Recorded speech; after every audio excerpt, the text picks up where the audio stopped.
पर YouTube channel medical and nurses सब। तो आज हम बात करेंगे short first, that means class first, जो कि only for nursing officer exams के लिए है।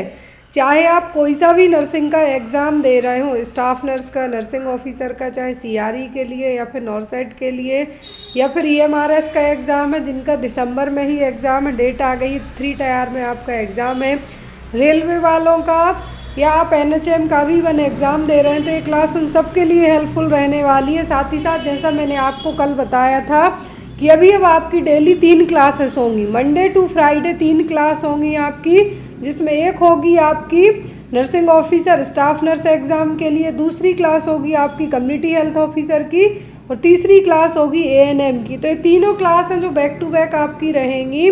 और यहाँ पर साथ ही साथ इवनिंग टाइम में आपको हो सकता है कि 1 या 2 पेपर है जो आपको अपडेट किए जाएं।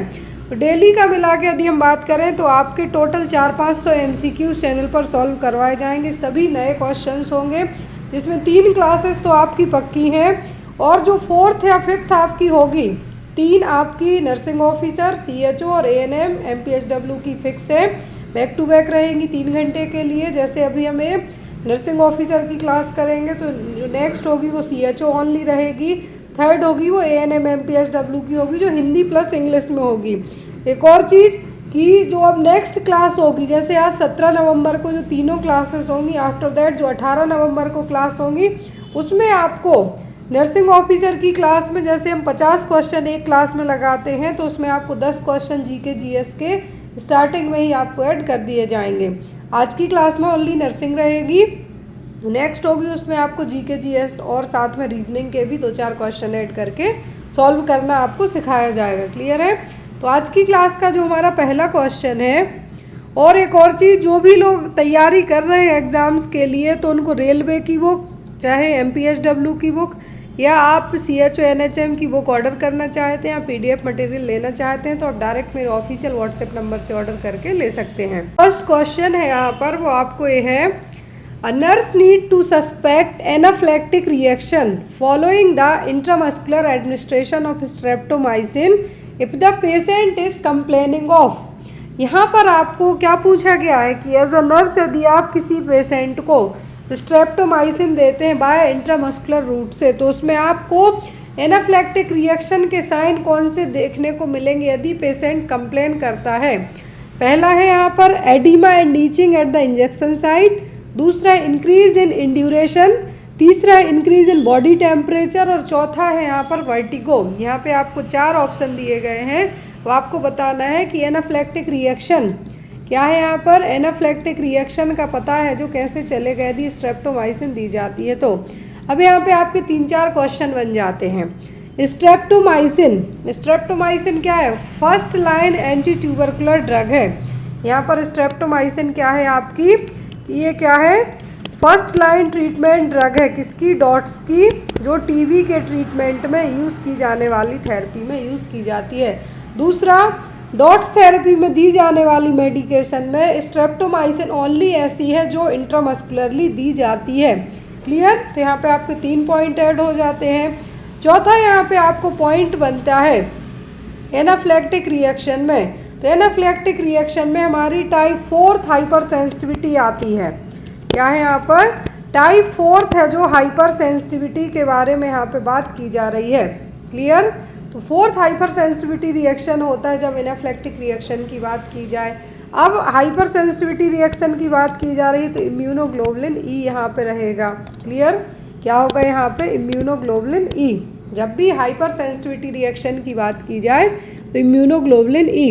अब यहाँ पे कहा गया है कि यदि स्ट्रेप्टोमाइसिन मरीज को दी गई है तो एनाफ्लेक्टिक रिएक्शन यदि देखने को मिलता है, तो यहाँ पर क्या है जो आपको मरीज कंप्लेन करेगा, या तो उसको एडिमा होगी, ईचिंग होगा, मतलब काइंड ऑफ स्वेलिंग होगी और खुजली होगी जहाँ पे इंजेक्शन एडमिनिस्टर किया है, या इंड्यूरेशन बढ़ेगा। इंड्यूरेशन का मतलब है कि लेट से आप जैसे PPD इंजेक्ट करते हैं, जो ट्यूबरकुलिन टेस्ट करते हैं, माउंटेक्स टेस्ट करते हैं, तो यदि साइज यहाँ पर एक डॉट के बराबर है, वो बढ़ के सर्किल शेप में भी चली जाए, बढ़ती जाए, तो वो होता है इंड्यूरेशन।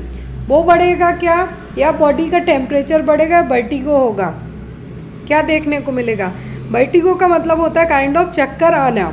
तो यहाँ पर आप ये चाहे तो पॉइंट्स नोट कर लें कि एनाफिलैक्टिक रिएक्शन में टाइप 4 हाइपर सेंसिटिविटी रिएक्शन है जो आएगा। IgE यहाँ पर क्या रहेगा, एक्टिवेट होगा। Streptomycin first line anti tubercular drug है डॉट्स रेजिमेन का। डॉट्स रेजिमेन मिनिमम 6 मंथ के लिए यहाँ पे यूज़ किया जाएगा टीबी को ट्रीट करने के लिए।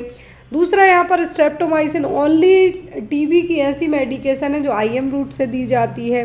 अब यहाँ पर यदि एनाफिलैक्टिक रिएक्शन मरीज को आपको चेक करना है तो यहाँ पर इंड्यूरेशन नहीं बढ़ेगा, इंड्यूरेशन है जो नहीं बढ़ेगा।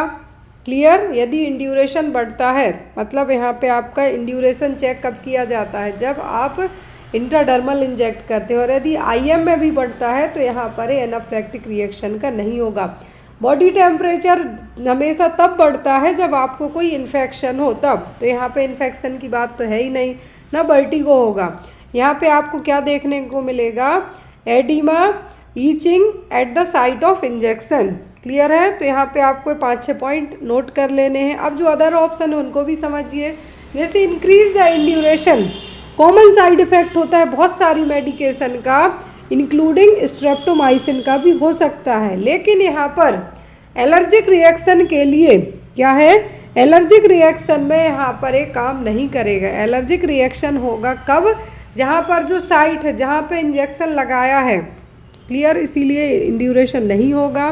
फिर बॉडी का टेम्परेचर स्ट्रेप्टोमाइसिन से बढ़ सकता है लेकिन एलर्जिक रिएक्शन में ये नहीं बढ़ेगा, क्योंकि यहाँ पर एनाफिलैक्टिक रिएक्शन कह दें हम या फिर एलर्जिक रिएक्शन कह दें, तो यहाँ पे आपकी चारों चीज़ें हो सकती हैं। बट यहाँ पे स्ट्रेप्टोमाइसिन से सब हो सकता है कि इंड्यूरेशन बढ़ेगा, बॉडी टेम्परेचर कुछ केस में बढ़ सकता, वर्टिगो होता नहीं। लेकिन यहाँ पर स्पेशली एनाफिलैक्टिक रिएक्शन के बारे में कहा गया है, एलर्जिक रिएक्शन के बारे में बात की गई है, इसीलिए यहाँ पर एडिमा होगा, ईचिंग होगी।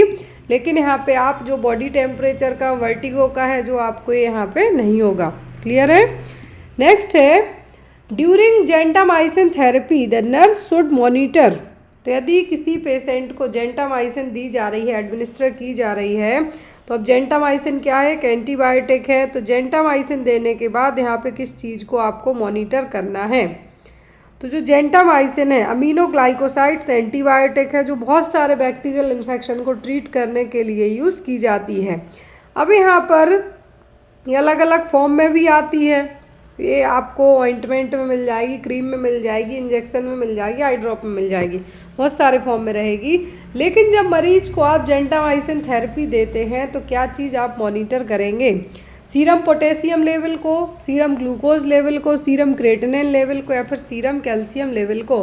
ये question I think Gujarat exam में आ चुका है, गुजरात का जो PSC एग्ज़ाम हुआ था नर्सिंग के लिए उसमें क्वेश्चन आ चुका है।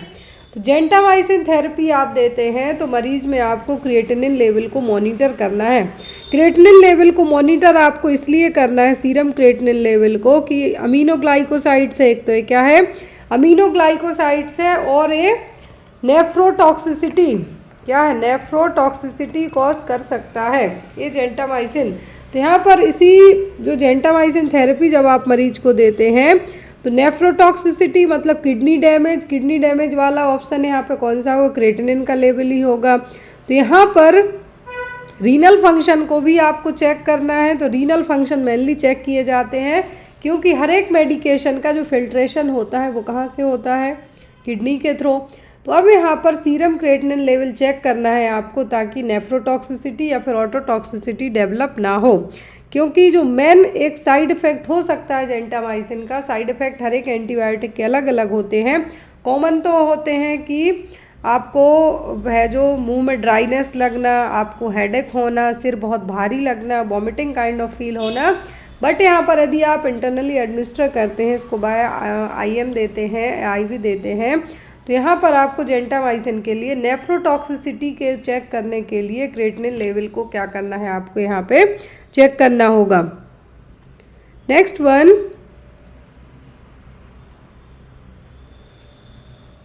The following statement regarding adenomyosis are true apart from one.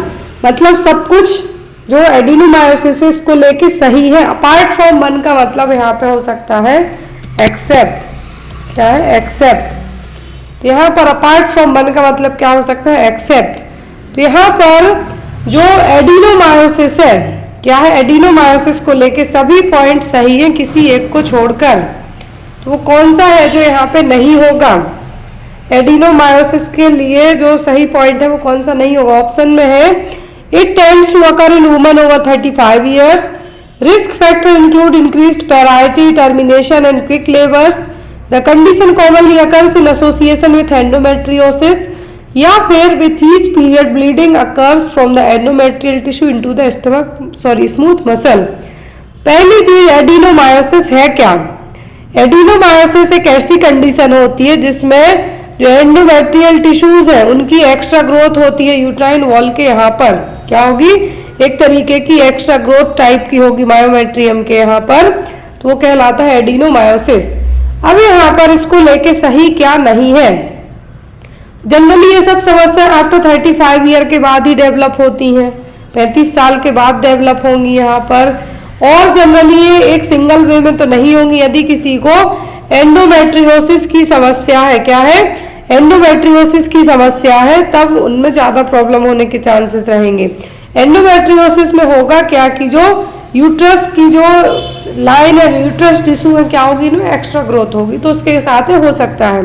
With each period bleeding occurs from the endometrial tissue into the smooth muscle, इसमें एंडोमेट्रियल टिश्यू है जो एडिनोमायोसिस में वो बनते हैं, तो ब्लीडिंग के साथ वो भी निकलेंगे, स्मूथ मसल्स की जो शेडिंग होती है पीरियड्स में उसके साथ ही टिश्यूज भी आएंगे, तो यहाँ पर ये होगा। लेकिन यहाँ पर जो रिस्क है इंक्रीज्ड पैराइटी, टर्मिनेशन और क्विक लेबर, इन सब के कारण एडिनोमायोसिस है जो डेवलप नहीं होगा। तो यहाँ पर सभी स्टेटमेंट सही है किसी एक को छोड़कर, तो क्या होगा यहाँ पर, रिस्क फैक्टर्स, क्या है, risk factors include increased parity, termination and quick labour. अगला क्वेश्चन है यहाँ पर, a 20-year-old woman is referred with a problem of post-coital bleeding over the past 2 months. It has occurred on 6 occasions and there has been a small amount of bright red blood noticed after intercourse. There is no associated pain. The following investigation should initially be performed apart from. तो यहाँ पे देखिए, यहाँ पर भी apart from का मतलब क्या है, एक्सेप्ट। आपको एक्सेप्ट करके क्वेश्चन ज्यादा पता है, लेकिन ये टर्म भी याद रखना, कभी कभी पूछ सकते हैं। तो यहाँ पर एक 20 साल की लेडी है, 20 साल की लेडी है, उसको पोस्ट क्वाइटल ब्लीडिंग हो रही, मतलब आफ्टर इंटरकोर्स के बाद उसको कुछ स्मॉल अमाउंट में ब्लीडिंग हो जाती है, नोटिस किया जा रहा है over the past 2 month. Past 2 month में है जो जनरली 6 ओकेजन में ऐसा हुआ है, 6 टाइम यदि पोस्ट क्वाइटल ब्लीडिंग हुई है, तो यहाँ पे वो उसने बताई है कि आफ्टर इंटरकोर्स के बाद पोस्ट क्वाइटल ब्लीडिंग हो रही है कुछ अमाउंट में, स्मॉल अमाउंट में। There is no associated pain, pain भी नहीं हो रहा है यहाँ पर, तो सभी इन्वेस्टिगेशन होंगे किसी एक को छोड़कर। Cervical smear, endocervical swab for chlamydia, colposcopy या फिर एंडोसर्वाइकल स्वैप फॉर गोनेरिया। इस ब्लीडिंग के लिए सर्वाइकल स्मीयर किया जाएगा कि कुछ सर्विक्स कैंसर वगैरह डेवलप तो नहीं हो रहा है, और क्लेमाइडिया के लिए भी स्वैप कलेक्ट किया जाएगा, और गोनोरिया के लिए भी कलेक्ट किया जाएगा, या कुछ इन्फेक्शन वगैरह डेवलप तो नहीं हो रहा है उसके लिए भी कल्चर जो सैंपल है जो कलेक्ट किए जाएंगे। लेकिन कोल्पोस्कोपी यहाँ पे नहीं की जाएगी। क्या है यहाँ पे, कोल्पोस्कोपी यहाँ पे नहीं की जाएगी। कोल्पोस्कोपी एक डायग्नोस्टिक प्रोसीजर होता है जिसमें आपके जो हेल्थ केयर प्रोवाइडर है, सर्विक्स का जो पार्ट है, सर्विक्स वेजाइना के यहाँ पर कुछ एबनॉर्मल टिश्यूज की ग्रोथ वगैरह तो नहीं हो रही है, उसके लिए कोल्पोस्कोप जो कि एक तरीके का माइक्रोस्कोप ही होता है, उसके थ्रू इन टिश्यूज को क्या करेंगे, विजुअलाइज करेंगे, या फिर कभी कभी जब जरूरत पड़ती है तो कुछ टिश्यूज को निकाला भी जाता है। तो यहाँ पर कोल्पोस्कोपी नहीं की जाएगी। बाकी यहाँ पे इन सब के लिए टेस्ट है जो जरूर किए जाएंगे। Next one, the following are all consistent with the diagnosis of anti phospholipid syndrome except. यहाँ पर सभी कंसिस्टेंट डायग्नोसिस हैं किसके लिए, एंटी फॉस्फोलिपिड सिंड्रोम के लिए, किसी एक को छोड़कर। Hydatidiform mole, severe early onset pre eclampsia, arterial और venous thrombosis, mid trimester fetal loss या फिर प्लेसेंटल एब्रप्शन सिंड्रोम है। इसमें होगा क्या कि आपका जो इम्यून सिस्टम है वो खुद अपने ब्लड के जो प्रोटीन है उन पर अटैक करेगा, उनको डिस्ट्रॉय करने का काम करेगा। तो इस केस में सभी जो है डायग्नोस्टिक टेस्ट के तौर पे यूज किए जाएंगे, किसी एक को छोड़कर डायग्नोसिस सबसे बन सकता है। सीवियर अर्ली ऑनसेट प्रीक्लेम्सिया से हो सकता है, वीनस थ्रोम्बोसिस से भी हो सकता है, मिड ट्राइमेस्टर यदि फीटल लॉस होगा तो इसमें भी पता करना पड़ेगा कि कुछ एबनॉर्मलिटीज जो ऑटो इम्यून डिसीज तरीके की डेवलप तो नहीं हो रही है, प्लेसेंटल एब्रप्शन। लेकिन हाइड्रेटिफॉर्म मोल का एंटीफॉस्फोलिपिड सिंड्रोम से कोई लेना देना नहीं रहेगा। तो यहाँ पर सबके थ्रू डायग्नोसिस बना सकते हैं, लेकिन हाइड्रेटिफॉर्म मोल के थ्रू नहीं। हाइड्रेटिफॉर्म मोल को एक फॉल्स प्रेगनेंसी भी कहा जाता है। अगला क्वेश्चन है यहाँ पर, the following are all causes of recurrent miscarriage apart from. सभी रिकरेंट मतलब बार बार मिसकैरेज और अबॉर्शन के कारण हो सकते हैं किसी एक को छोड़कर। ऑप्शन में यहाँ पर parental chromosomal abnormality, activated protein C resistance, uncontrolled hypertension hypothyroidism, chlamydia infection या फिर सब म्यूकोसल फाइब्रॉइड। फाइब्रॉइड है तो प्रेगनेंसी को आगे तक ले जाना ना के बराबर हो जाता है। यदि हाँ फाइब्रॉइड में होगा क्या कि यदि प्रॉपर ट्रीटमेंट कर दिया जाए उसके बाद भले हो जाए, लेकिन यहाँ पर ये तो 99% रीजन हो सकता है। यदि जो हाइपोथायरॉइडिज्म की कंडीशन है, हाइपर दोनों केसेस में यदि अनकंट्रोलेबल है मतलब मेडिकेशन के थ्रू भी कंट्रोल में नहीं आ रहा है, तब भी प्रेगनेंसी कंटिन्यू करना तो ठीक है, कंसीव करने में भी प्रॉब्लम होने लगती है। यदि एक्टिवेटेड प्रोटीन सी रेसिस्टेंस है आपकी बॉडी तो भी मिसकैरेज होगा, और कुछ क्रोमोसोमल एबनॉर्मलिटीज के कारण भी हो सकता है। लेकिन क्लेमाइडिया इन्फेक्शन का मिसकैरेज में तुरंत उतना इन्वॉल्वमेंट नहीं रहेगा। क्लेमाइडिया इन्फेक्शन का बच्चे में क्लेमाइडिया इन्फेक्शन होने के चांसेस हो सकते हैं, लेकिन अबॉर्शन के लिए बार बार अबॉर्शन के लिए क्लेमाइडिया का यहाँ पर लेना देना नहीं होगा। क्लेमाइडिया जो कि एक तरीके का इन्फेक्शन ही है, जो यदि यहाँ पे हम बात करते हैं ट्रांसमिटेड डिसीज का ही पार्ट है, और इसका जो रीजन होता है, कॉज होता है, वो क्या होता है, एक बैक्टीरिया। क्या है यहाँ पर, बैक्टीरिया इसका क्या है, कॉजेटिव एजेंट होता है। क्लेमाइडिया ट्रोकोमैटिस, क्या है, क्लेमाइडिया ट्रोकोमैटिस इसके लिए बैक्टीरिया रिस्पॉन्सिबल होता है, लेकिन इसके कारण बार बार मिसकैरेज है जो नहीं हो सकता है। अपार्ट फ्रॉम दैट मतलब कि यहाँ पर बार बार मिसकैरेज के लिए सभी रिस्पॉन्सिबल है किसी एक को छोड़कर, तो वो क्या होगा यहाँ पर, chlamydia infection. Next one, which of the following statement concerning the anterior pituitary is true. तो एंटीरियर पिट्यूटरी ग्लैंड को लेकर सभी चीजें सही है कि यहाँ पर कौन सा स्टेटमेंट सही है एंटीरियर पिट्यूटरी ग्लैंड को लेके। ऑप्शन में है यहाँ पर, it develops in the embryo from a down growth of the hypothalamus, it secretes antidiuretic hormone, it is regulated by hypothalamic releasing hormone, या फिर it secretes its hormone into the pituitary portal system. Pituitary portal system में जो hormone release होते हैं वो posterior के हैं, anterior के यहाँ पे नहीं है।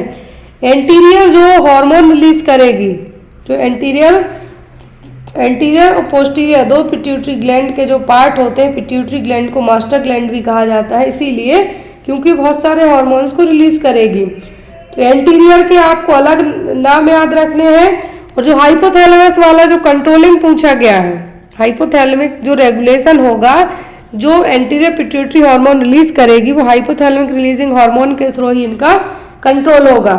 तो यहाँ पर आपका आंसर क्या होगा कि जो एंटीरियर और पोस्टीरियर पिट्यूटरी ग्लैंड ने, एंटीरियर और पोस्टीरियर पिट्यूटरी ग्लैंड ने जो हार्मोन रिलीज किए हैं, तो यहाँ पर जो एंटीरियर ग्लैंड हार्मोन रिलीज करती है, एंटीरियर जो हार्मोन रिलीज करेगी उनको हाइपोथैलेमिक रिलीजिंग हार्मोन के थ्रू कंट्रोल किया जाएगा। तो यहाँ पे आपका आंसर क्या होगा, यहाँ पे आप भी अपने आंसर जो मार्क कर सकते हैं। तो एंटीरियर पिट्यूटरी ग्लैंड के हार्मोन कौन से होते हैं, LH, यहाँ पे मैं आपको एक लिस्ट ऐड करती हूँ जिससे आपको इजीली समझ में आएगा। पिट्यूटरी ग्लैंड के जो हार्मोन है एंटीरियर और पोस्टीरियर पिट्यूटरी ग्लैंड के, तो जो एंटीरियर पिट्यूटरी ग्लैंड होती है इसके जो हार्मोन होंगे उनके लिए जो हाइपोथैलेमिक रिलीजिंग हार्मोन होंगे वो आगे इनिशिएट करेंगे काम करने में। जैसे एंटीरियर पिट्यूटरी ग्लैंड के हार्मोन होगा luteinizing hormone, follicle stimulating hormone, TSH, PRL मतलब कि प्रोलैक्टिन, GH ग्रोथ हार्मोन और ACTH। अब यहाँ पर इन हार्मोन को रिलीज करने के लिए जो हाइपोथैलेमिक रिलीजिंग हार्मोन होंगे वो हेल्प करते हैं। जो GnRH है वो ल्यूटिनाइजिंग हार्मोन को हेल्प करेगा। ल्यूटिनाइजिंग हार्मोन रिप्रोडक्टिव सिस्टम में एक बहुत ही इंपॉर्टेंट रोल प्ले करेगा। FSH जो ओवरी में एग बनते हैं उनके लिए FSH हेल्पफुल है, तो एक रिप्रोडक्टिव सिस्टम के लिए और इसके लिए भी GnRH है जो हेल्प करेगा। अब जो थायराइड स्टिमुलेटिंग हार्मोन है इसके लिए TRH है जो रिलीजिंग हार्मोन है वो थायराइड ग्लैंड पे काम करेगा, जो कि जो T3 T4 होते हैं उनको रिलीज करवाने में हेल्प करेगा। प्रोलैक्टिन के लिए, प्रोलैक्टिन मेमोरी ग्लैंड के लिए टारगेट यहाँ पे ऑर्गन बताए गए हैं। GHRH इनहिबिटिंग GHIH जो ग्रोथ हार्मोन है यहाँ पर है अलग अलग तरीके से काम करेगा। वैसे ही यहाँ पर जैसे आपको क्वेश्चन में कहा गया था कि एंटीरियर पिट्यूटरी को लेकर सही क्या है, तो एंटीरियर जो एंटी डायरेटिक हार्मोन है ADH है तो ये पोस्टीरियर रिलीज करती है, और जो पिट्यूटरी पोर्टल सिस्टम में तो ये अपने डायरेक्ट हार्मोन रिलीज नहीं करेंगे। तो यहाँ पर जितने भी जो एंटीरियर पिट्यूटरी के थ्रू रिलीज होने वाले हार्मोन है वो सभी रेगुलेट किसके थ्रू होते हैं, हाइपोथैलेमिक रिलीजिंग हार्मोन के द्वारा। नेक्स्ट यहाँ पे question, A 24-year-old woman present with the absence of period for 9 months. She started her period at the age of 13 years and had a regular 28-day cycle until 18 months ago. The periods then become irregular, occurring every 2 to 3 months until they stopped completely. The following are all included in the differential diagnosis of secondary amenorrhea apart from, मतलब किसी एक को छोड़ के आपको बताना है, किसी एक को छोड़ के बाकी सभी सेकेंडरी एमनोरिया के लिए रिस्पॉन्सिबल है। ऑप्शन में है excessive exercise, hyper prolactinemia, hyperthyroidism, premature ovarian follicle, premature ovarian follicle. तो यहाँ पर सेकेंडरी एमनोरिया, अब यहाँ पे आपने आंसर तो देख लिया लेकिन इसको थोड़ा सा समझने की कोशिश कीजिए क्वेश्चन को, कि 24 साल की क्लाइंट है, उसके 13 साल की उम्र से पीरियड्स आना स्टार्ट हुए, जो कि 28 दिन की जो साइकिल होती है उसमें कंप्लीट होते हैं, एवरी 28 डेज में फिर से आते हैं। लेकिन 18 महीने पहले तक 28 दिन की साइकिल रही। आफ्टर दैट पीरियड्स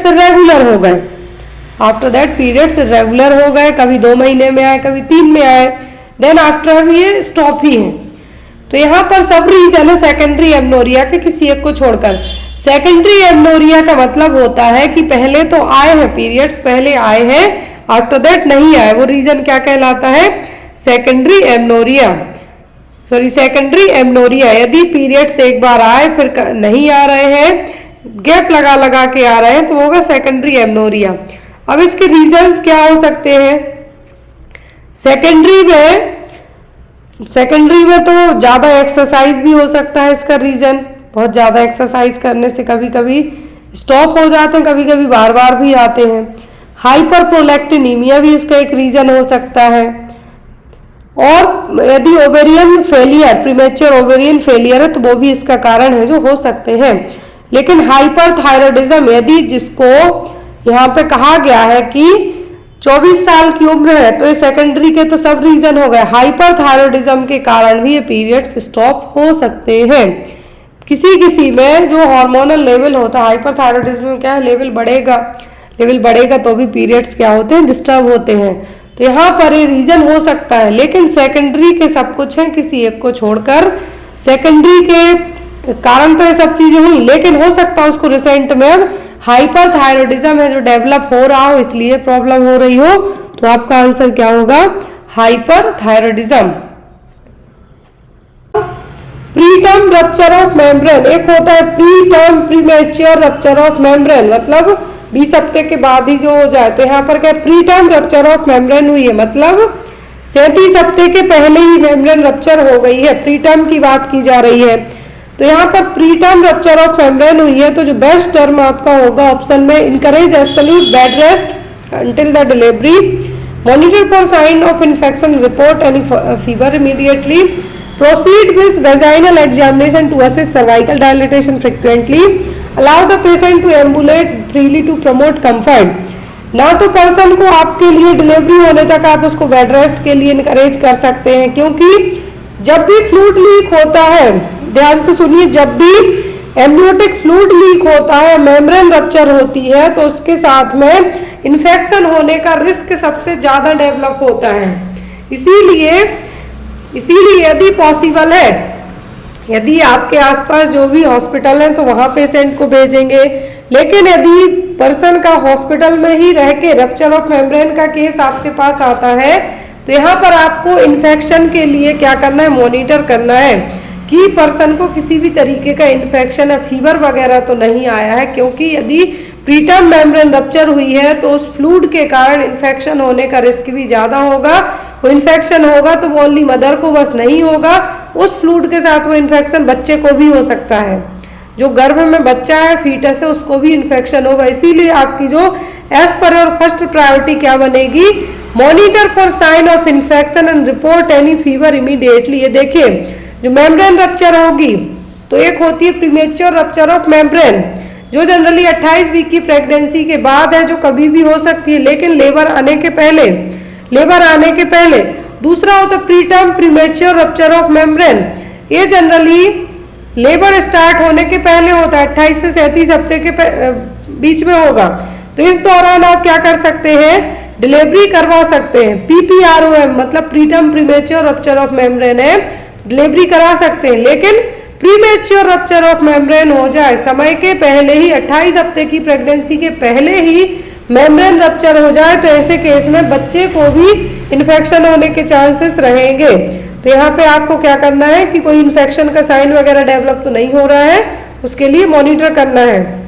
यदि 28 से 37 वीक के बीच में है तो आप डिलीवरी उस दौरान है जो प्रीटर्म डिलीवरी करवा सकते हैं, लेकिन 28 के पहले ही हो जाए तो इन्फेक्शन होने के चांसेस तो दोनों केस में होंगे। लेकिन 28 से 37 वीक के बीच वाले पीरियड में यदि होता है तो डिलीवरी करा के बच्चे को SNCU में शिफ्ट करके जो बच्चे की केयर की जा सकती है। लेकिन 28 हफ्ते के पहले बहुत ही ज़्यादा अर्ली टर्म हो जाएगा और इस दौरान होता है तो इन्फेक्शन होने के चांसेस रहेंगे। Next one is among the following significant maternal risk factor for abnormal labour is. तो इनमें से कौन सा जो एक फैक्टर होगा जो एज अ रिस्क फैक्टर होगा एबनॉर्मल लेबर के लिए, a history of previous successful vaginal delivery. दूसरे में है advanced maternal age with no other complication.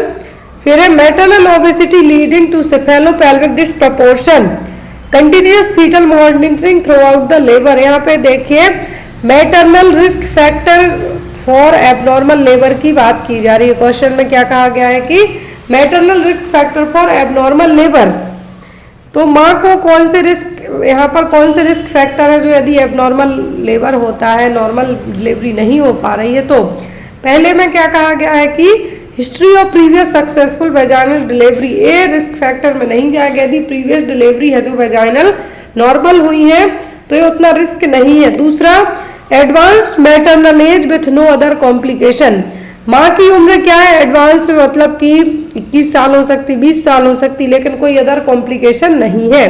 तीसरे में कहा है कि मैटरनल ओबेसिटी है, साथ में सेफेलोपेल्विक डिस्प्रपोर्शन भी है।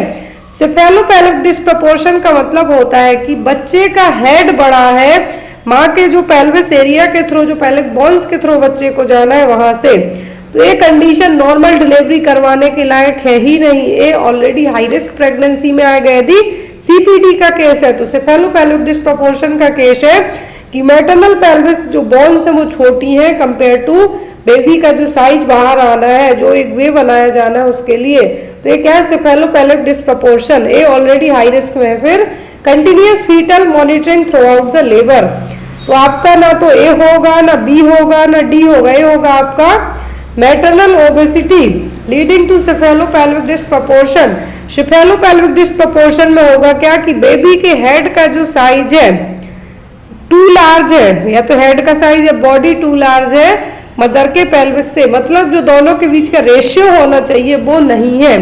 तो इससे क्या किया जाएगा, यहाँ पर एक कंडीशन ऑलरेडी, और ऊपर से माँ क्या है, ओबीज, ओबेसिटी है, मोटापा छाया हुआ है, और मोटापे के साथ साथ सीपीडी का भी केस है, तो ये क्या होगा, रिस्क फैक्टर ही होगा एक तरीके से। Next one, obstetrical emergencies that require immediate surgical intervention is.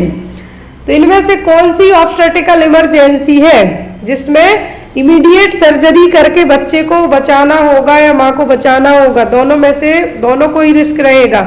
Movies में आपने बहुत देखा होगा कि जच्चा बच्चा दो में से किसी एक को बचा सकते हैं, बट नाउअडेज एडवांस टेक्नोलॉजीज हो गई हैं, सभी चीज़ें हैं, तो उतना दिक्कत नहीं होती यदि आप टाइम पर हॉस्पिटल पहुँच जाएँ तो।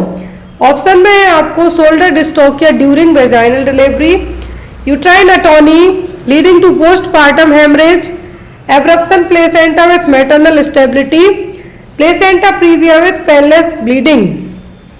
4 ऑप्शन दिए हैं आपको, चारों लग रहा होगा कि बहुत हाई रिस्क प्रेगनेंसी और एक्चुअल में है, लेकिन ऑब्स्टेट्रिकल इमरजेंसी की बात की जा रही है। क्या है, ऑब्स्टेट्रिकल इमरजेंसी की बात की जा रही है। तो यहाँ पर कौन सा केस होगा जिसमें तुरंत है जो इमरजेंसी में सर्जरी करने की जरूरत पड़ सकती है।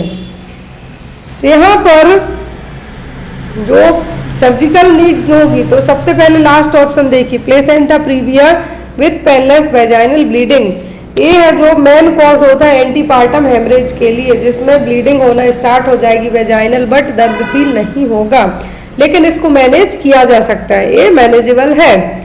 ये क्या है, मैनेजेबल है। Abruption of placenta with maternal stability, माँ है जो ठीक ठाक है, प्लेसेंटा एब्रप्ट हो रहा है, समय के पहले है जो छोड़ रहा है, जो अटैचमेंट है उसको दूर हो रहा है, तो वो उसको भी मैनेज कर सकते हैं।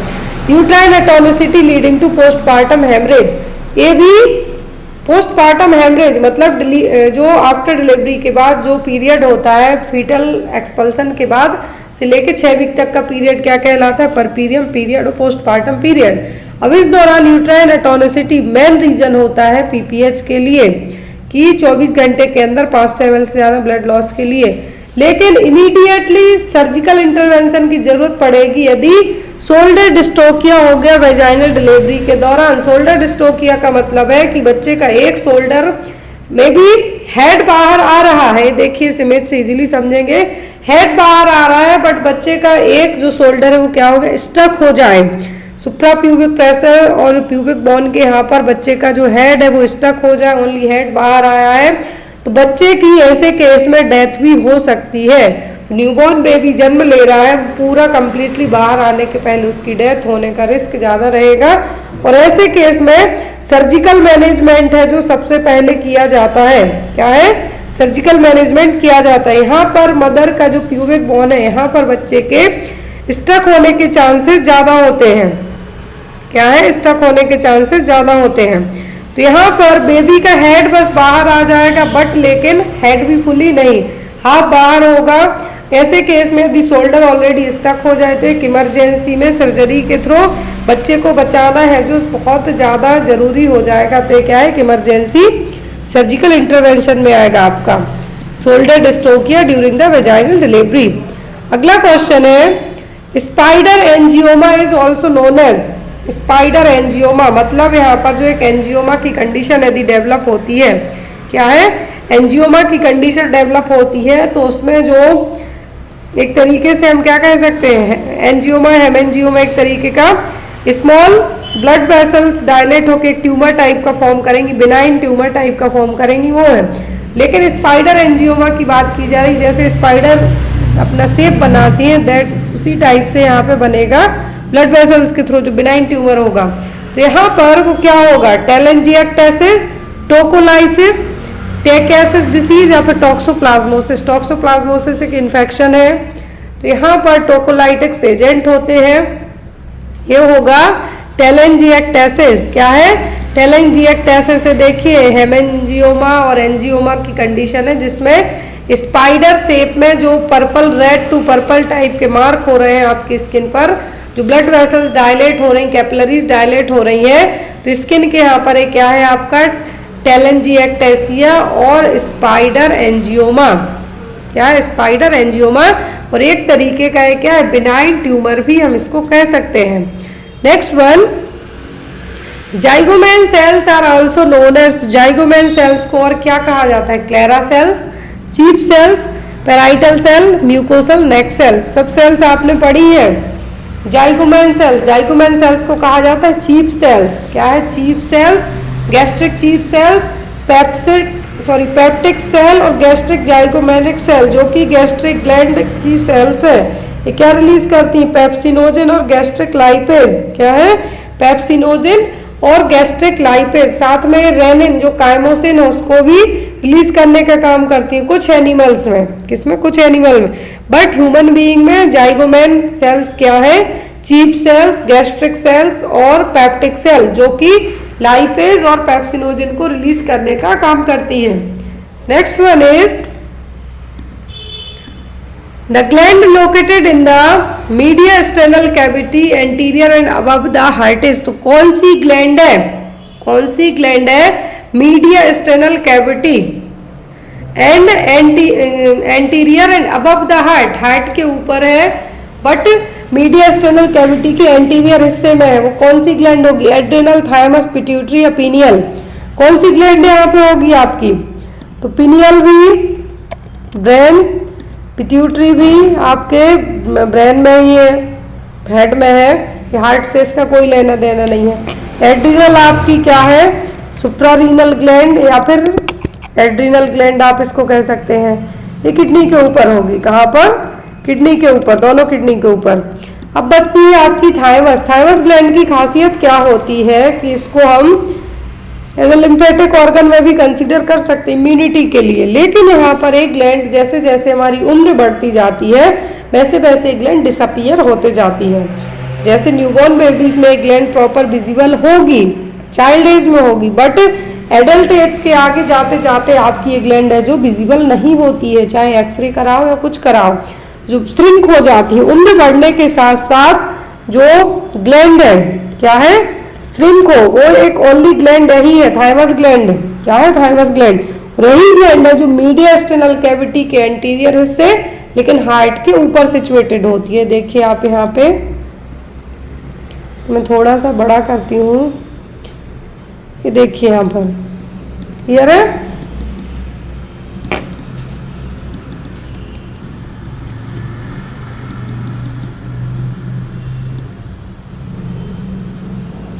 तो यहाँ पर जो ग्लैंड आप देख रहे हैं मीडियास्टेनम, क्या है?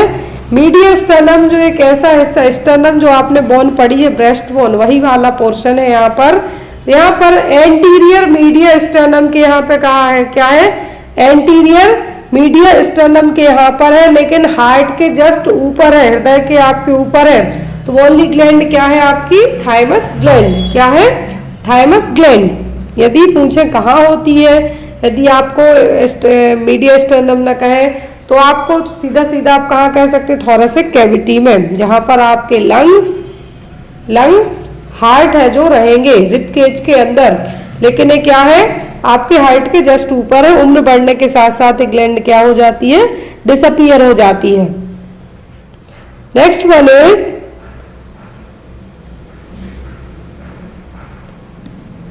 the edema grading in which the pitting test cause a 6 mm pit is। Oedema जो आपको स्वेलिंग होती है उसको एक ग्रेड दिया जाएगा यदि 6 mm तक का पिट बन गया। आपने स्किन प्रेस की, पिंच की, तो पिट करने के बाद जो पिटिंग टेस्ट किया जा रहा है तो कितने ग्रेड का होगा? यदि 6 mm तक का पिट बन जाए तो ग्रेड 4, 3, 2, 5। कितने mm में कंसीडर, कौन से ग्रेड में कंसीडर होगी यदि 6 mm तक का पिट बन गया तो यदि आप एडिमा को ग्रेड में कंसीडर करते हैं तो टोटल 4 हो जाएंगे। टोटल 4 ग्रेड होंगे। तो यहाँ पर 6 mm तक का पिट बनता है तो कितने पे आएगा? ये होगा 3 पर। कितने पर? ग्रेड 3। अब यहाँ से समझिए, आपको यहाँ से इजीली समझ में आएगा। Just wait, is it visible? तो यहाँ पर ये देखिए एडिमा जो नॉर्मल फूट है हमारा, और जो यहाँ पर हम पिटिंग एडिमा स्वेलिंग वाले फूट को चेक कर रहे हैं। ठीक है, तो अब यहाँ पर 4 स्टेज है, 1, ग्रेड 1 2 3 4। यदि आपने स्किन को क्या किया, प्रेस किया, आफ्टर द प्रेस के बाद ओनली 2 mm तक का पिट बनता है, एक तरीके से हम गड्ढा कहेंगे, पिट बनेगा, उसको हम कंसीडर करेंगे ग्रेड 1 में। इसमें 1 में 2 mm तक ओनली डिप्रेस्ड होता है, जो बहुत रेयरली डिटेक्टेबल भी होता है, और तुरंत ही वापस से स्किन रिवर्ट आ जाएगी, तो वो किस में आएगा, ग्रेड 1 में। अब आता है ग्रेड 2। क्या है ग्रेड 2? इसमें आपने स्किन पिंच करी और जो पिट है वो 3 से 4 mm तक का बन गया, 4 mm तक डीप चला गया, कुछ सेकंड लगेंगे स्किन को वापस वैसे आने में, तो ग्रेड 2 में कंसीडर होगा। ग्रेड 3 मतलब 5 से 6 mm तक, कितना, 5 से 6 mm तक डीप पिट बने, और जब आपने स्किन पिंच करी है उस दौरान वो स्किन वापस आने में 10-12 सेकंड तक का टाइम ले ले, तो वो क्या हो जाएगा आपका ग्रेड 3। याद रखें, 2 तक स्किन पिंच की आपने, तुरंत वापस आ गई, तो ग्रेड 1। 3 से 4 mm तक का पिट बन गया आपके स्किन को प्रेस करने के दौरान, लेकिन कुछ सेकंड में वापस आ गई, तो 2। ग्रेड 3 में आपने प्रेस किया, अपने थंब से प्रेस करने के बाद आफ्टर दैट थंब या कोई फिंगर से, तो 5 से 6 mm तक का गड्ढा बन गया, पिट बन गया, और वो 10 से 12 सेकंड का टाइम लेता है रिबाउंड वापस आने में, तो 3। जब बहुत ही डीप तक आपने प्रेस जैसे इन 3 स्टेज के लिए किया, चौथे में भी किया, लेकिन 8 mm तक चली गई स्किन अंदर को, और वापस आने में 20 सेकंड से ज्यादा का समय लग गया, मतलब कि ग्रेड 4 एडिमा। चारों का जो mm में साइज है, फर्स्ट को तो इवन डिटेक्टेबल भी नहीं होता, बट जल्दी से वेयरली डिटेक्ट ही हम कर पाते हैं, बट लेकिन चेक करके देख सकते हैं 1 2 3 4, तो ये 4 ग्रेड होंगे। ड्यूरेशन याद रखें, फर्स्ट सेकंड में जल्दी स्किन वापस आ जाएगी, थर्ड में कुछ समय लगेगा, फोर्थ में थोड़ा 20 सेकंड तक का टाइम लग सकता है। Next one is black water fever is caused by, तो ब्लैक वाटर फीवर किससे होगा, Plasmodium falciparum, Borrelia burgdorferi, Bordetella pertussis या फिर Clostridium welchii. Black water fever, I think मैंने क्वेश्चन आपको कम्युनिटी पोस्ट में भी दिया था। ब्लैक वाटर फीवर के लिए, जो कि एक रेयरली बट मलेरिया के थ्रू होने वाला कॉम्प्लिकेशन है, इसके लिए रिस्पॉन्सिबल है प्लाज्मोडियम फाल्सीपैरम। क्या है, प्लाज्मोडियम फाल्सीपैरम इसके लिए रिस्पॉन्सिबल है, जो माना जाता है। अब जो ब्लैक वाटर फीवर है, ब्लैक वाटर फीवर और मलेरिया हीमोग्लोबिन यूरिया, जो कि एक बहुत ही लेस कॉमन, मतलब ना के बराबर होने वाला डेंजरस कॉम्प्लिकेशन है मलेरिया का, और ये प्लाज्मोडियम फाल्सीपैरम के कारण होगा, और इसके कारण मॉर्टेलिटी रेट ज्यादा है, मतलब यदि हो जाए तो बचने के चांस कम रहते हैं। इसमें होगा क्या कि जो यूरिन है, क्या है, यूरिन का कलर या तो ब्लैक होगा या डार्क रेड होगा, ब्लैक होगा या डार्क रेड होगा, इसीलिए इसका नाम ही रख दिया क्या, black water fever. Next one is in a medication chart of a patient it is written that syrup Dalcoflex 4 teaspoon HS, what is the frequency of administration। यदि किसी पर्सन को मेडिकेशन एडमिनिस्टर की जानी है, तो उसके जो चार्ट, मेडिकेशन चार्ट, उसमें डल्कोफ्लेक्स 4 TSP HS लिखा गया है, मतलब आपको ये कैसी देनी है। डल्कोफ्लेक्स क्या है, कॉन्स्टिपेशन होता है तो स्टूल को पास करने के लिए दी जाने वाली मेडिकेशन है, लैक्सेटिव एक तरीके से। तो यहाँ पर ओनली एट बेड टाइम होगा HS का मतलब, only in the morning, only in the evening, या फिर in the morning and evening. तो डल्कोफ्लेक्स हो गई, या फिर आपको यदि डल्कोफ्लेक्स की हम बात करें तो कब दी जाती है, जनरली नाइट में दी जाती है। कब दी जाती है, नाइट में। तो HS लिख के दिया है, मतलब यहाँ पे आपको बताना है कि इस HS का मतलब है क्या। HS का मतलब है यहाँ पर बेड टाइम। क्या है, बेड टाइम। यदि यहाँ पर आपको बात करें कि जो एन्यूरेटिक है, मतलब यूरिन पास करने के लिए दिए जाने वाले एजेंट है, वो जनरली मॉर्निंग में दिए जाते हैं। कब दिए जाते हैं, मॉर्निंग में दिए जाते हैं। जितने भी यूरिन पास आउट के लिए जो मेडिकेशन दी जाती है, उनको नाइट में नहीं दिया जाता है। क्यों नहीं दिया जाता, ताकि पेशेंट की नींद है जो बार बार डिस्टर्ब ना हो। डल्कोफ्लेक्स को यदि देने के लिए कहा है और साथ में HS भी लिख दिया है, तो ये बेड टाइम में बस देनी है। जिस भी मेडिकेशन के साथ में HS लिख दें तो only at the bed time. AC लिख दें, बिफोर मील, पीसी मतलब आफ्टर मील, क्यूडी लिख दें मतलब वंस डेली, दिन में एक बार, बीआईडी मतलब दिन में 2 बार सुबह शाम, टीआईडी मतलब थ्राइस अ डे, क्यूडी मतलब वंस डेली, दिन में एक ही बार बस, क्यूआईडी लिख रहे तो 4 टाइम्स डेली, क्वार्टरली है यहाँ पर, और साथ में एचएस लिखे मतलब ओनली बेड टाइम में देना है, एसओएस लिख दें मतलब जब जरूरी हो तब देना है। क्लियर? तो एक क्या है एसओएस या पीआरएल लिखते हैं तो क्या है जब जरूरत हो तब देनी है। एनपीओ मतलब निल पर ओरल, तो यहाँ पर नथिंग बाय माउथ मतलब कुछ भी नहीं देना है। आईएमआई भी इन सबके आपको पता है। Next one is which laryngeal cartilage is also known as the cartilage of Santorini. तो कौन से लैरेंजियल कार्टिलेज को सेंटोर्नी कहा जाता है? कार्टिलेज ऑफ सेंटोर्नी, थायरोकार्टिलेज, एरेक्टिनो कार्टिलेज, कार्निकुलेट कार्टिलेज या फिर सर्को कार्टिलेज। तो यहाँ पर कौन से कार्टिलेज है जिसको सेंटोर्नी कहा जाता है? लैरेंजियल कार्टिलेज है, कुछ पेयर में होते हैं कुछ अनपेयर होते हैं। पेयर में रहने वाले यहाँ पर देखिए एटिनॉइड, क्यूनिफॉर्म, कॉर्निकुलेट कहलाते हैं, और जो अनपेयर्ड है मतलब सिंगल है जैसे थायराइड ग्लैंड का थायराइड कार्टिलेज होगा, सर्कोइड हो गया, एपिग्लोटिस हो गया, ये सब क्या है सिंगल कार्टिलेज है। लेरिंग्स को ही वॉइस बॉक्स के नाम से जाना जाता है। 3 पेयर में होते हैं 3 अनपेयर होते हैं, ऐसे याद रखिए आप। तो जो यहाँ पे आपका पूछा सेंटोर्नी, सेंटोर्नी कौन सा कहलाता है? Corniculate cartilage. क्या? Corniculate cartilage. क्यूनिफॉर्म को ब्रिसबर्ग कहा जाता है, एग्जाम में आपको आ सकता है, यहाँ पर ऑलरेडी लिखा भी हुआ है। क्यूनिफॉर्म कार्टिलेज को जो लैरेंजियल कार्टिलेज है, एक तो क्या है पेयर में है, पेयर के साथ साथ इसका दूसरा नाम क्या है? ब्रिसबर्ग। याद रखिए नाम क्या है? Wrisberg. Next one, the doctor advised the injection of Trexena 250 mg IV to a patient.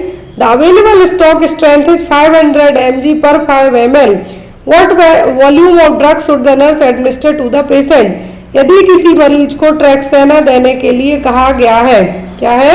ट्रैक्सेना देने के लिए कहा गया है। ट्रैक्सेना क्या है? ब्लीडिंग को ट्रीट करने वाली मेडिकेशन है। क्या है?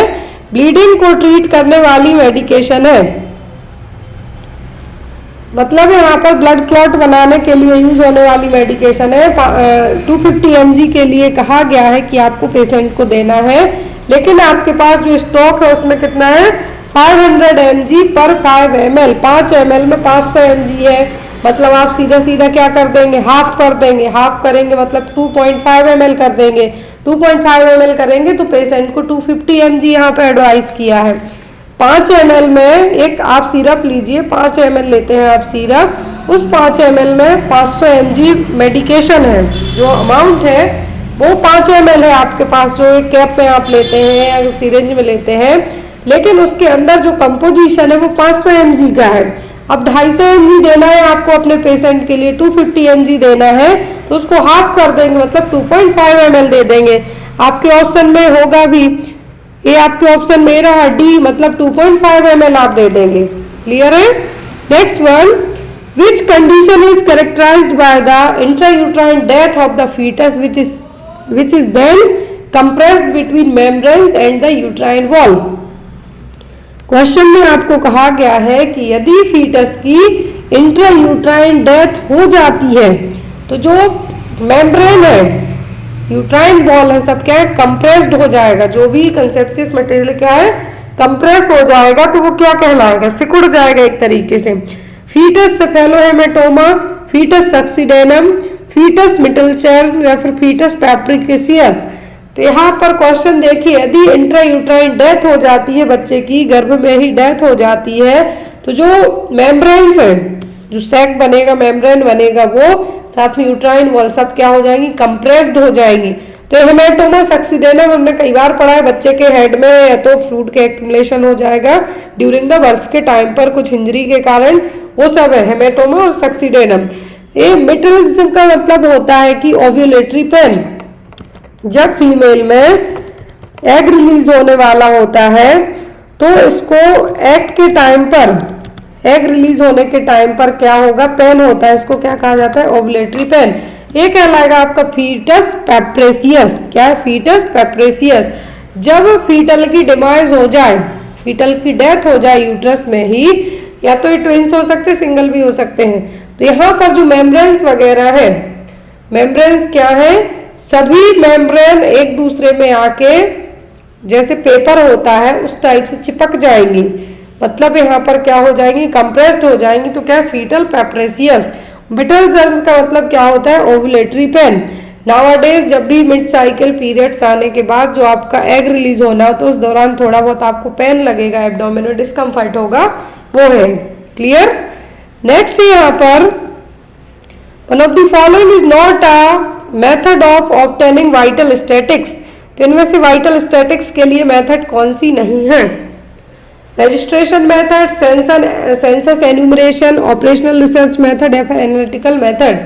तो वाइटल स्टैटिक्स के लिए रजिस्ट्रेशन मेथड जो SRS सिस्टम है वो अपनाया जाता है, रजिस्ट्रेशन मेथड अपनाई जाती है। जो जनगणना के लिए सेंसस है वो भी किया जाएगा, एनालिटिकल मेथड्स भी अपनाई जाती हैं, लेकिन ऑपरेशनल रिसर्च मेथड का वाइटल स्टैटिक्स में कोई लेना देना नहीं होगा। ऑपरेशनल रिसर्च का वाइटल स्टैटिक्स में कोई लेना देना नहीं होगा।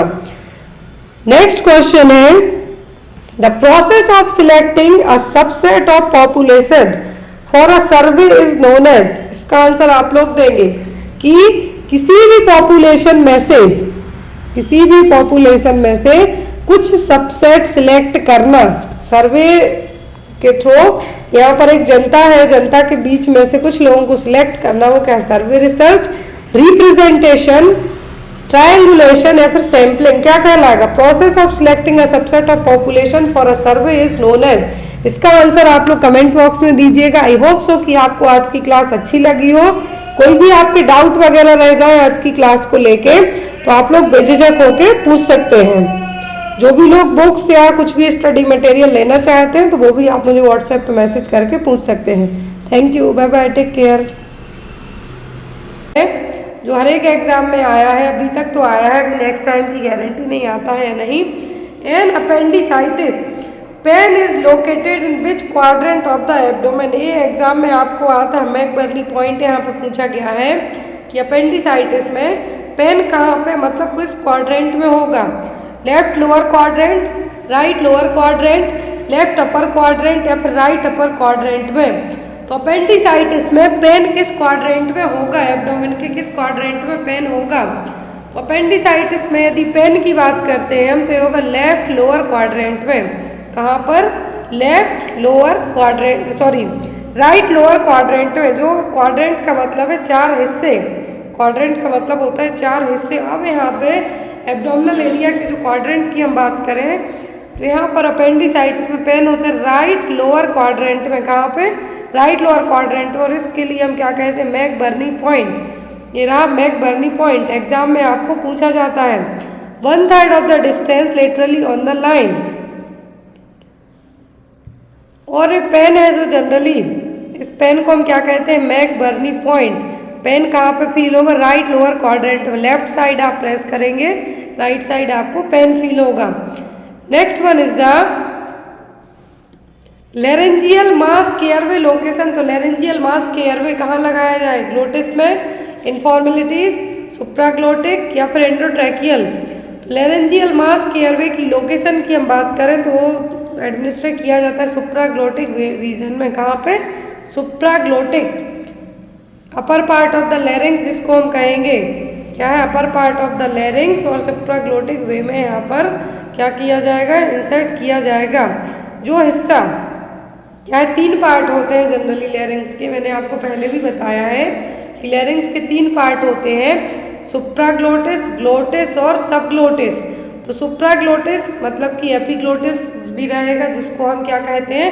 कैप कहेंगे, ताकि जो आपका एयरवे और जो डाइजेस्टिव ट्रैक्ट वाला पार्ट है उसको क्लोज करके रखेगा, ताकि आपका जो फूड है कहाँ पे ना जाए? रेस्पिरेटरी ट्रैक्ट में एंटर ना कर पाए। तो यहाँ पर जो 3 पार्ट होंगे सुप्राग्लोटिक, ग्लोटिस और सबग्लोटिस। तो जो एयरवे, जो लेरेंजियल मास के एयरवे है कहाँ पे ऐड किया, इंजेक्ट किया जाएगा? सुप्राग्लोटिक रीजन में। Next one is the which of the major muscle responsible for breathing in humans, तो ह्यूमन बीइंग में सांस लेने के लिए, ब्रीदिंग के लिए कौन सी मसल रिस्पॉन्सिबल है, सबको पता है। ऑप्शन में ट्रेपेजियस, डेल्टॉइड, डायफ्राम या फिर स्टेनोक्लीडोमास्टॉइड। तो जो एक मेन मसल है जो आपके रेस्पिरेटरी ट्रैक्ट वाले हिस्से को और एब्डोमिनल एरिया को डिवाइड करने का काम भी करती है, वो है डायफ्राम। ये देखिए यहाँ पर डायफ्राम एक ऐसी मसल है जो कि पैरासूट शेप में रहेगी। ऊपर के हिस्से को, रेस्पिरेटरी ट्रैक्ट को ऊपर की तरफ जब सांस लेंगे छोड़ेंगे तो ये मसल आपके जो एब्डोमेन और चेस्ट के बीच के हिस्से को सेपरेट करने का काम करती है। ये क्या है, डायफ्राम, जो कि थिन स्केलेटल मसल है जो कि चेस्ट और एब्डोमेन के बीच में रहेगी।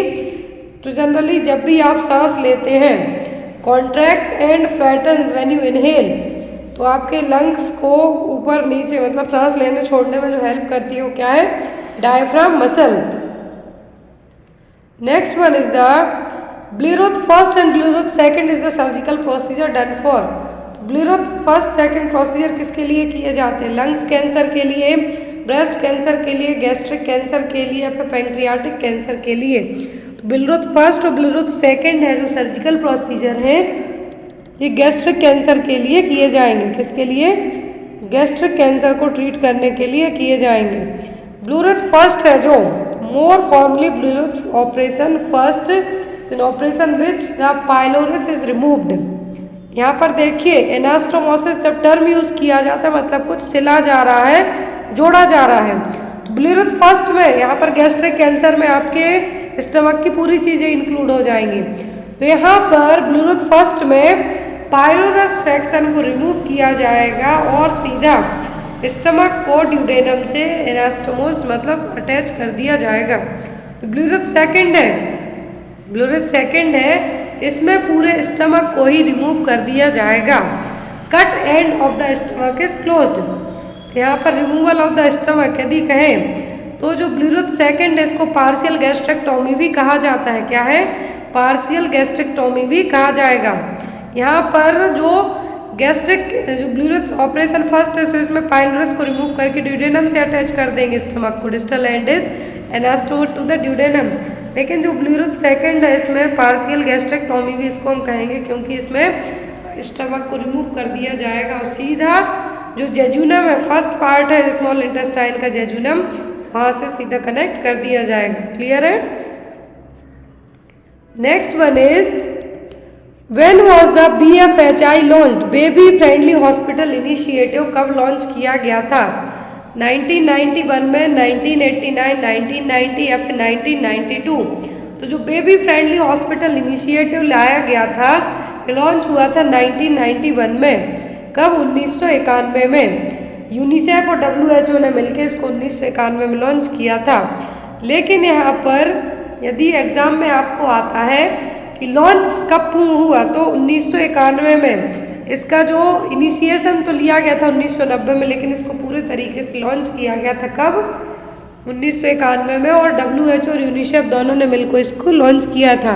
और इसका जो बेबी फ्रेंडली हॉस्पिटल इनिशिएटिव क्यों लाया गया था, मिल्क के लिए, ब्रेस्ट फीडिंग के लिए।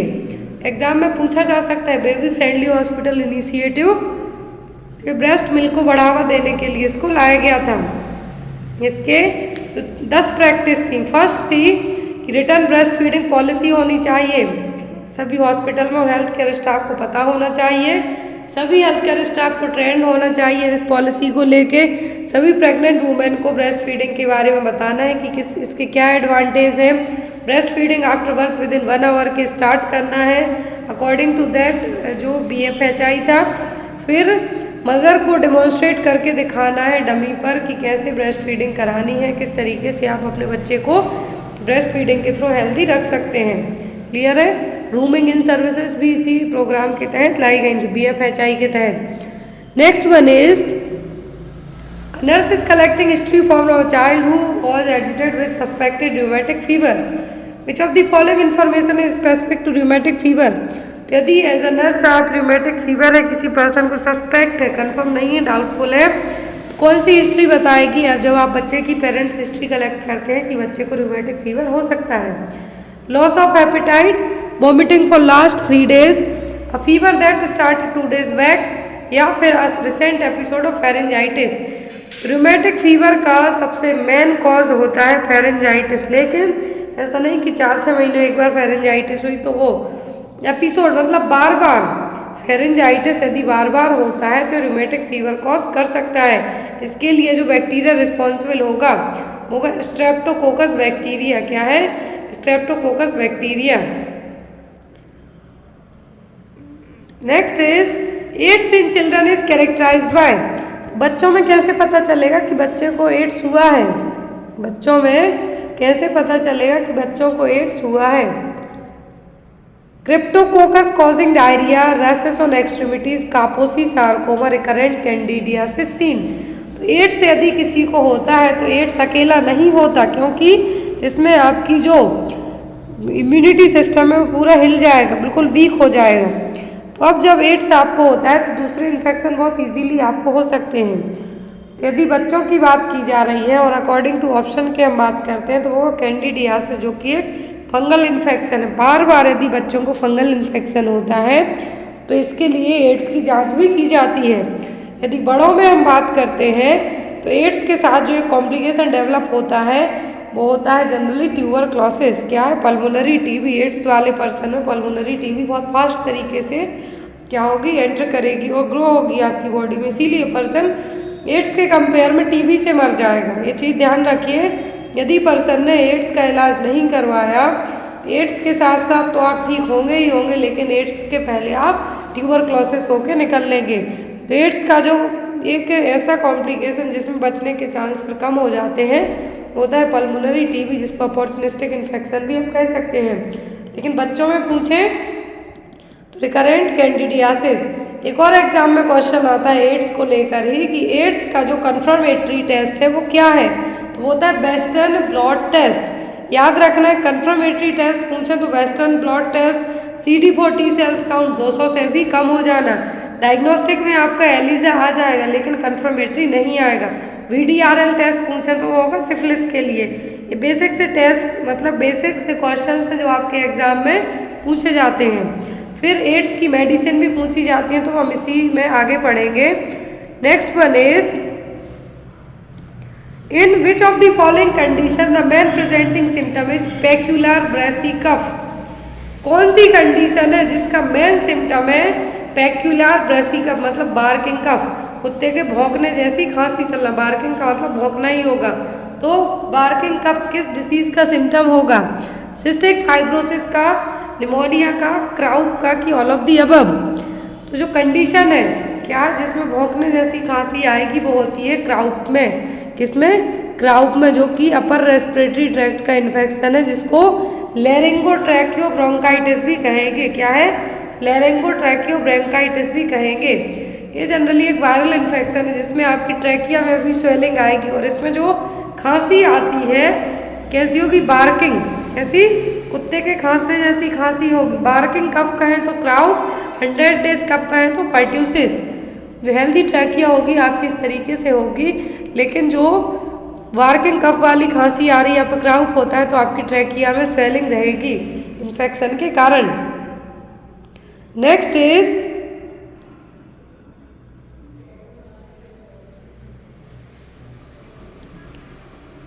Drug of choice for closure of patent arteriosus is all except. तो पीडीए को क्लोज करने के लिए सभी मेडिसिन अपनाई जाती हैं किसी एक को छोड़कर। आइब्यूप्रोफेन, इंडोमेथासिन, A&B या फिर प्रोस्टाग्लैंडिन। क्वेश्चन हमने पहले भी पढ़ा है। पेटेंट डक्टस आर्ट्रियोसिस को क्लोज करने के लिए जो ड्रग ऑफ चॉइस होती मेनली होती है आइब्यूप्रोफेन। कौन सी? आइब्यूप्रोफेन। लेकिन इंडोमेथासिन में यूज़ की जाती है, लेकिन कभी भी प्रोस्टाग्लैंडिन यूज़ नहीं की जाती। इंट्रावीनस और है जो इंडोमेथासिन या फिर आइब्यूप्रोफेन है जो पीडीए के बच्चे को ट्रीट करने के लिए दी जाएगी। और पीडीए होगा किनको? जो प्रीमेच्योर इन्फेंट हुए हैं उनके लिए। लेकिन यहाँ पर कभी भी जो प्रोस्टाग्लैंडिन यूज़ नहीं की। ड्रग ऑफ चॉइस तो आइब्यूप्रोफेन और इंडोमेथासिन ही रहेगा। किसमें?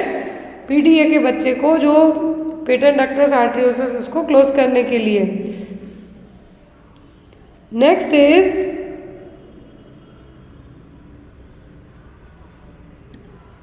Clinical sign is seen in this image. तो यहाँ पर इस इमेज में कौन सा साइन है जो एक एग्जामिनर चेक कर रही है? Fourth Gill sign, Castle sign, Kernig sign या फिर ब्रुजिन्स्की साइन। तो यहाँ पर जो साइन चेक किया जा रहा है कहलाएगा आपका कार्नेट साइन। कौन सा? कार्नेट साइन। कौन सा साइन है? एक कार्नेट साइन। कार्नेट साइन है जो एक्यूट एब्डोमिनल पेन को चेक करने के लिए भी यूज़ किया जाएगा। जब भी आप कहेंगे डॉक्टर के यहाँ जाकर कि मेरा पेट दर्द हो रहा है, डॉक्टर इस तरीके से आपको असिस्ट करेगा और ये कहलाएगा कार्नेट साइन। जो फोर्थगिल साइन है, फोर्थगिल साइन भी एब्डोमिनल या फिर मेडिकल साइन हम जिसको कहेंगे, तो abdominal wall does not cross midline and does not change with flexion of the rectus muscle. और ये साइन जनरली जब रेक्टस शीथ हेमेटोमा होगा उसमें देखने को मिलेगा। कैसल साइन स्प्लीनोमेगाली में देखने को मिलेगा, जो आपकी स्प्लीन में इनलार्जमेंट देखने को मिलेगा तब होगा। तो सभी टेस्ट किसी न किसी डिसीज को डायग्नोस करने के लिए किए जाते हैं। तो यहाँ पर जो सिक टेस्ट है, क्या सिक टेस्ट किया जाता है किसके लिए? डिप्थीरिया को डायग्नोस करने के लिए। जो वेलफ्लिक्स टेस्ट है, क्या है? वेलफ्लिक्स टेस्ट है, ये किया जाता है किसके लिए? रिक्टेशिया के लिए या फिर रिक्टेशियल इन्फेक्शन के लिए। तो यहाँ पर आपको याद रखना है, वेलफ्लिक्स पूछे तो रिक्टेशियल के लिए, माउंटेक्स सबको पता है टीबी के लिए, सिक टेस्ट होता है डिप्थीरिया के लिए। नेक्स्ट इज यहाँ पर देखिए दिए गए हैं पूरे टेस्ट। टीबी का माउंटेक्स टेस्ट किया जाता है। सिफिलिस टाइफाइड को डायग्नोस करने के लिए विडाल होता है। सिफिलिस के लिए वीडीआरएल किया जाता है। स्कारलेट फीवर है, जो डिक टेस्ट था आपको ऑप्शन में यहाँ पर, ये होता है स्कारलेट फीवर के लिए। वेलफ्लिक्स टेस्ट होता है टाइफस फीवर और रिक्टीशियल इन्फेक्शन के लिए। किसके लिए? टाइफस और रिक्टीशियल इन्फेक्शन के लिए। तो नाम याद रखें, टेस्ट के नाम याद और डिसीज का कि कौन सी डिसीज में कौन सा टेस्ट है जो किया जाता है। Next one, which of the following is a long term effect of medical complication of alcoholism. यदि जो लोग लंबे टाइम तक शराब पीते हैं तो उनको क्या मेडिकल कॉम्प्लिकेशन डेवलप होने के चांस है शराब के कारण? पैरोनिया, डिप्रेशन, डेलिरियम ट्रीमर्स या फिर कोर्साकॉफ साइकोसिस। क्या होने के चांसेस हैं जो लोग लंबे टाइम तक यदि शराब पीते हैं उनके लिए? तो वो होगा यहाँ पर आपका क्या? कोर्साकॉफ साइकोसिस। क्या होगा? कोर्साकॉफ साइकोसिस।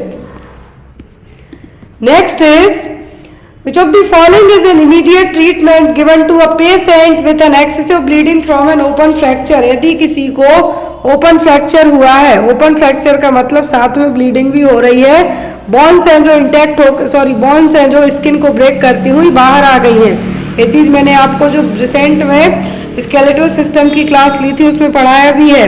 तो यहाँ पर according to that open fracture हुआ है तो आपकी फर्स्ट प्रायोरिटी क्या होगी? मोबिलाइजेशन करना, bringing bones to normal position, treat for shock, pressure dressing to control the bleeding.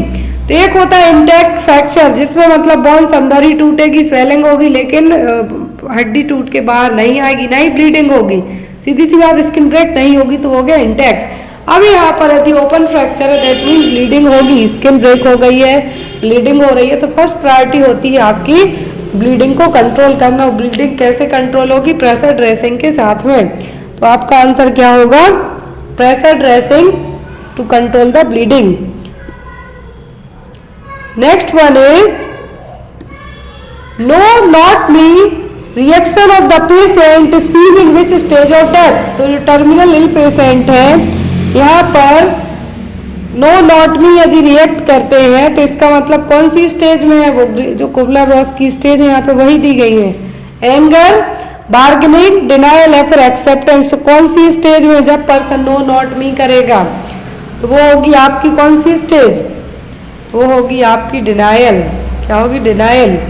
जो एलिजाबेथ कुबलर-रॉस है इन्होंने 5 स्टेज डाइंग की 5 स्टेज है जो डिस्क्राइब की थी। स्टेज फर्स्ट, या तो ये आपको सीक्वेंस वाइज जमाने आएंगी, ध्यान से सुने, या तो सीक्वेंस वाइज जमाने आएंगी या फिर पूछेंगे कि ये किसने दी है या फिर किस चीज के लिए है।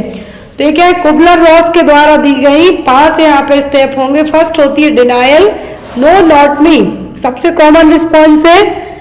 स्टेज सेकंड, दूसरे में गुस्सा आएगा, वाई मी, मैं ही क्यों।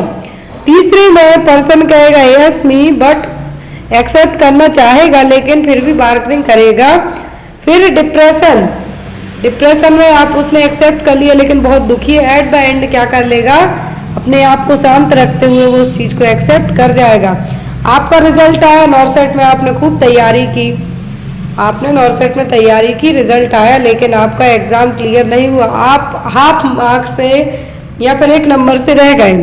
पहले तो आपको लगा नहीं नहीं हो जाएगा मेरा, सेकंड काउंसलिंग में हो जाएगा, तो ये आप डिनाई कर रहे हैं, बट आपको अंदर से पता है कि नहीं होने वाला, एक ही काउंसलिंग में भर जाती हैं सीटें। दूसरे में आपको गुस्सा आएगी कि मैंने थोड़ा और क्यों नहीं पढ़ लिया।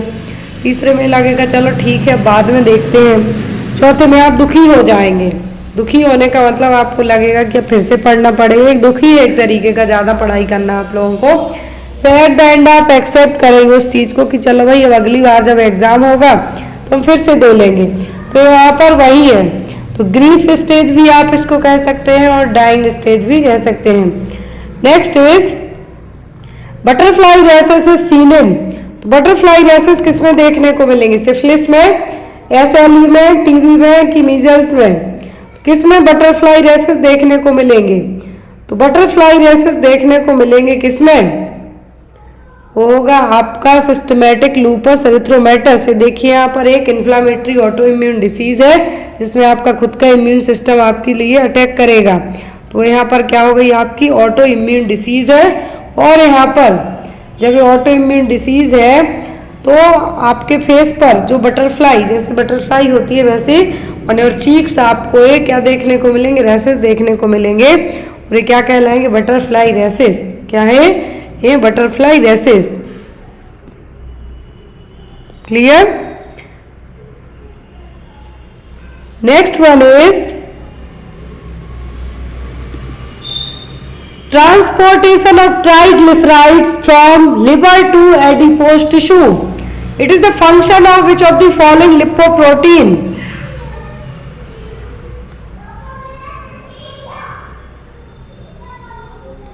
तो यहां पर क्वेश्चन है कि ट्राइग्लिसराइड्स का ट्रांसपोर्टेशन है जो लिवर से एडिपोज टिश्यू तक होता है, तो ये काम कौन करता है, LDL intermediate density lipoprotein, VLDL या फिर HDL।